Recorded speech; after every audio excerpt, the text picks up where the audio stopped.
In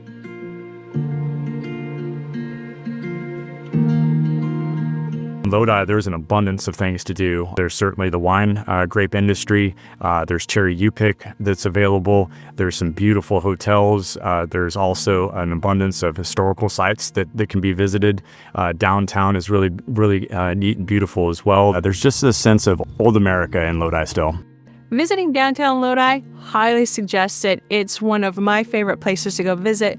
We have amazing restaurants, lots of all kinds of diverse small businesses here, and it's all walkable. It's really nice to kind of get out and about with friends and just enjoy our awesome small town environment here. What you have to keep in mind when you're visiting Lodi is we are a farming community first, and so many of the people that are working in the tasting rooms are also the guy that's driving the tractor and is also the guy that might be making the wines. And so it really is kind of you're embedding yourself kind of in a community that is actually growing the grapes and making the wine. There's less of the glamour that surrounds the wine business and more of just kind of the authentic craft behind growing grapes and making the wine.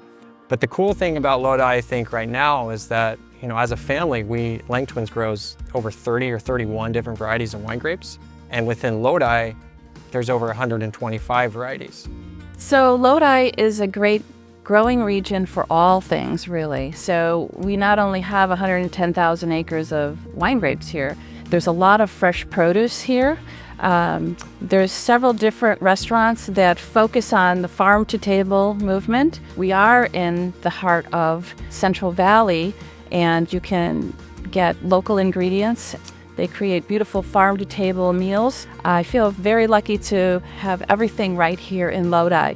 Well, if someone was spending a weekend in Lodi, we'd tell them to stop here at Calvines Winery in Olive but after that, they should head into town. There's almost 100 wineries here in Lodi. Stop at a few of them. Be sure to hit downtown where there's great local restaurants. Hop over to Lodi Lake and take a walk on the nature trail or jump in a kayak and explore the McCallum River. There's lots to do here in Lodi, California. We have great opportunities to get out on the water, from kayaking at Lodi Lake to going out into the Delta and bird watching and during the sandhill crane season when the sandhill cranes are flying in. I think those are part of this area that I think people that are passing through don't even realize are here, and it's a great opportunity to explore California's beautiful mother nature right here in Lodi.